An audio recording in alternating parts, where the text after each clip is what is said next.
सभी अध्ययन प्रेमियों को नमस्ते। आज हम अध्ययन करेंगे 10वीं वर्ग के व्याकरण का। तो सबसे पहले हम जान लेते हैं व्याकरण में क्या क्या सिलेबस है और आज मैं क्या पढ़ाऊंगा। तो आज मैं आपको पढ़ाने जा रहा हूं रचना के आधार पर वाक्य भेद। तो रचना के आधार पर वाक्य भेद पढ़ाने से पहले मैं आपको बता दूं कि व्याकरण में क्या आएगा और पाठ्य पुस्तक में क्या आएगा और अलग से रचनात्मक व्याकरण में क्या आएगा।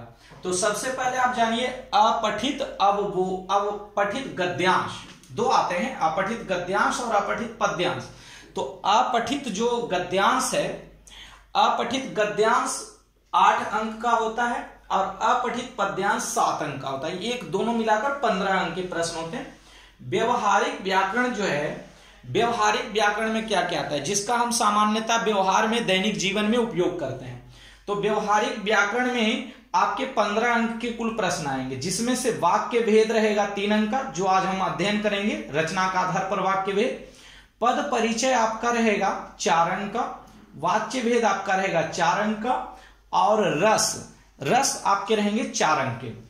पाठ्य पुस्तक ये कुल मिलाकर 15 अंक के हो गए और पाठ्य पुस्तक 30 अंक के होंगे, जिसमें क्षितिज और कृतिका ये दोनों से कुल मिलाकर 30 अंक के प्रश्न होंगे। रचनात्मक व्याकरण जो रचना हम अपने दृष्टि से करते हैं, लिखते हैं, तो वो 20 अंक के होंगे, जिसमें से निबंध आएगा 10 अंक का, पत्र लेखन 5 अंक का और विज्ञापन 5 अंक का। तो ये कुल मिलाकर 20 अंक हो गए। तो आपके लिखित जो परीक्षा होती है ये कुल मिलाकर 80 अंक है।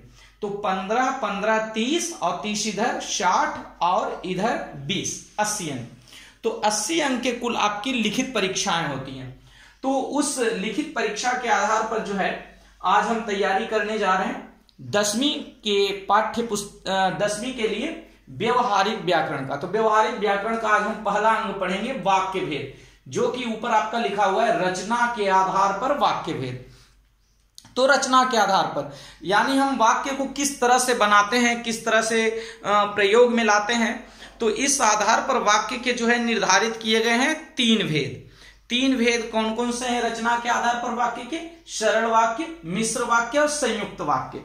तो सबसे पहले हमें जानना होगा कि वाक्य किसे कहते हैं। वाक्य एक शब्दों का समूह होता है, संग्रह होता है, और शब्दों का जब संग्रह समूह एक निश्चित अर्थ को प्रकट करता है, शब्दों का एक ऐसा समूह जो एक निश्चित अर्थ को प्रकट करे उसे वाक्य कहते हैं। निश्चित अर्थ अर्थात उसका एक निर्धारित शब्दों का समूह होगा जो अर्थ को प्रकट करने जा रहा हो निश्चित। यदि हम शब्दों को क्रम में रखेंगे तो निश्चित अर्थ को प्रकट करेगा।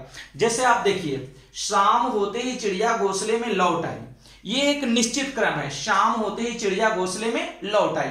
तो ये शब्दों का एक निश्चित क्रम है, समूह है, और इन शब्दों के मेल से ये वाक्य की रचना हुई। लेकिन जब ये शब्द वाक्य में प्रयुक्त हो जाते हैं तो ये नियमों में बंध जाते हैं, जिसे हम पद कहते हैं। पद परिचय भी आपको आगे के लिए पढ़ने आएगा।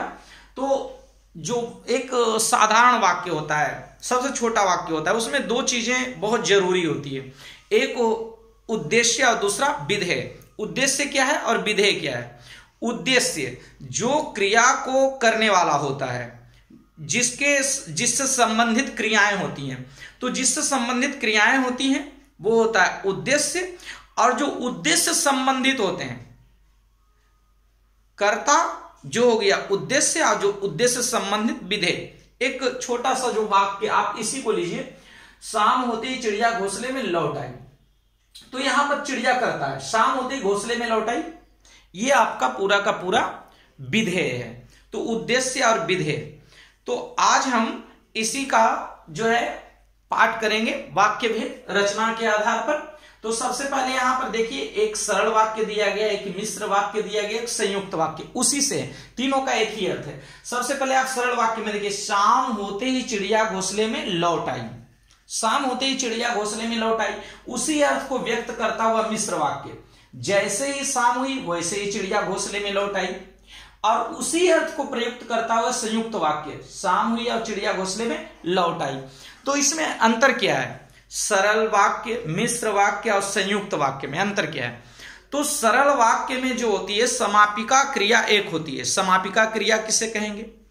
ऐसी क्रिया जिससे काल का बोध हो सके, वो एक ही होगी काल का बोध कराने वाली। यहां पर देखिए काल का बोध कराती है, लौट आई, ये काल का बोध नहीं कराती है। ये क्रिया जो है होते ही ये काल का बोध नहीं कराती है, परंतु यहां पर आप देखिए ये क्रिया है, ये काल का बोध कराती है लौट आई कि ये क्रिया कब हुई, तो भूतकाल में हो चुकी है ये क्रिया। तो मिश्र वाक्य में ऐसी समापिका क्रिया दो होती है, सरल वाक्य में एक और मिश्र वाक्य में दो, संयुक्त वाक्य में भी दो होंगे। तो संयुक्त वाक्य और मिश्र वाक्य में अंतर क्या है?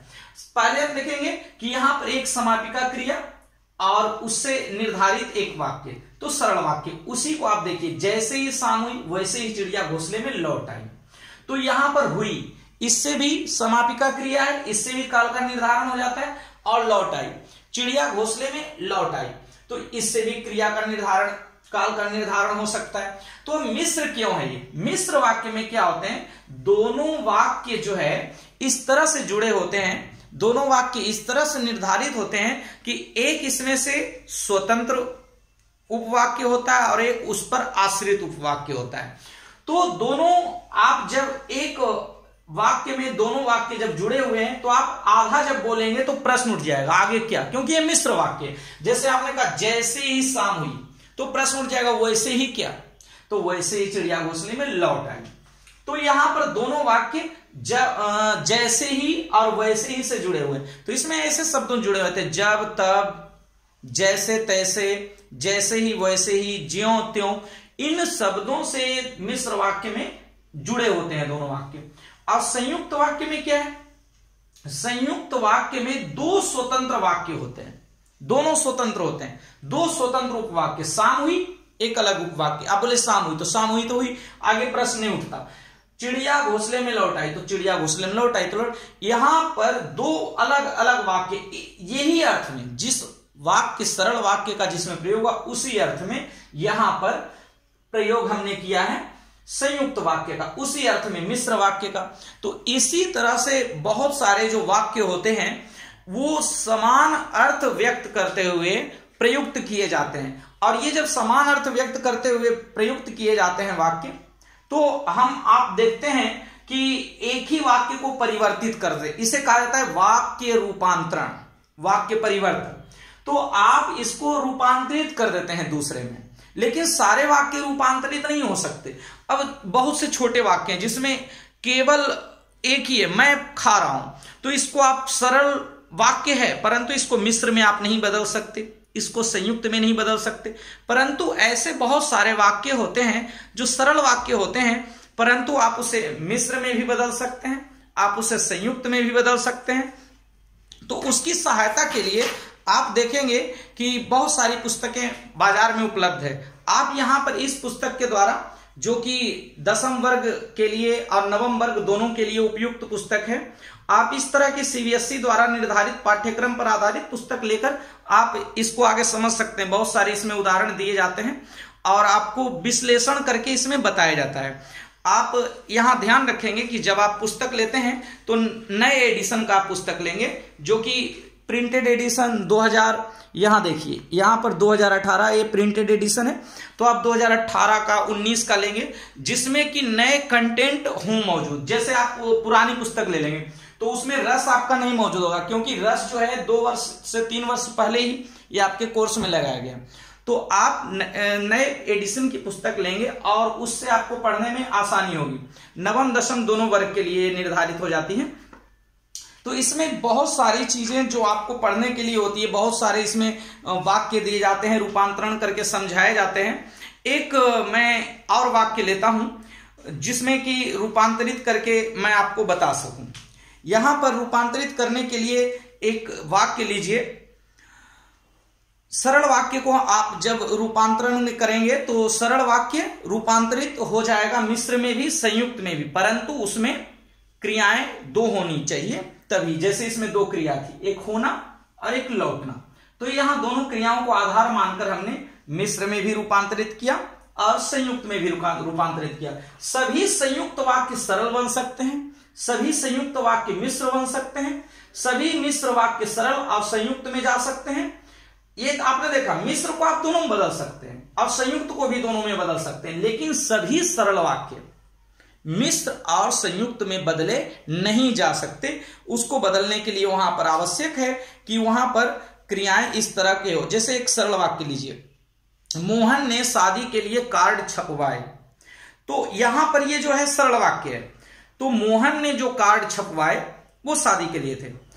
तो यहां पर थे क्रिया लगाकर वाक्य को दो वाक्यों में बदल दिया गया।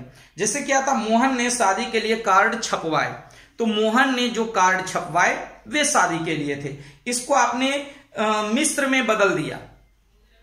अब मिश्र क्यों है, ये संयुक्त क्यों नहीं है?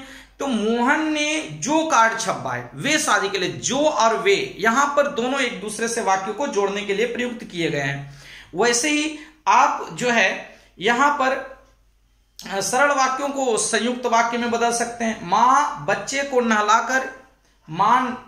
को नहलाकर स्कूल भेजा, तो मां ने बच्चे को नहलाकर स्कूल भेजा, तो यहां पर दो है, नहलाना और भेजना। अब हम इन दोनों क्रियाओं को अलग अलग आधार मानकर इसको मिश्र में भी बदल सकते हैं और संयुक्त में भी बदल सकते हैं। मां ने बच्चे को पहले नहलाया फिर स्कूल भेजा, मां ने बच्चे को जब नहलाया तब स्कूल भेजा। तो यहां पर जब हम मां ने बच्चे को नहलाया और स्कूल भेजा, ये हो गया संयुक्त, और मिश्र मां ने जब बच्चे को नहलाया तब स्कूल भेजा, ये हो गया आपका मिश्र। तो संयुक्त मिश्र में अंतर यही है कि संयुक्त वाक्य में दो स्वतंत्र वाक्य अलग हो जाते हैं और मिश्र वाक्य में दोनों वाक्य एक दूसरे पर आधारित रहते हैं। इसमें एक स्वतंत्र उपवाक्य, एक आश्रित उपवाक्य होता है और एक स्वतंत्र उपवाक्य होता है। यहां पर आप जब पुस्तक लेंगे तो बहुत सारे आपको उदाहरण मिलेंगे, आप उसके द्वारा अभ्यास कर सकेंगे और उसमें आपको कोई परेशानी होगी तो आप जरूर हमसे कमेंट में डालेंगे कि आपको क्या परेशानी हुई। तो मिश्र वाक्य और सरल वाक्य में यही चीज है। मिश्र वाक्य में दो समापिका क्रिया, संयुक्त वाक्य में दो समापिका क्रिया और सरल वाक्य में एक समापिका क्रिया। समापिका क्रिया उसे कहते हैं जो काल को निर्धारित करता है, जिससे काल का निर्धारण हो सके, वही समापिका क्रिया है। तो यहां पर एक वाक्य से आपको अलग अलग संयुक्त, मिश्र और सरल में बताया गया। वैसे ही बहुत सारे वाक्य होते हैं जिसके द्वारा आप संयुक्त, मिश्र और सरल वाक्यों में परिवर्तित कर सकते हैं। धन्यवाद।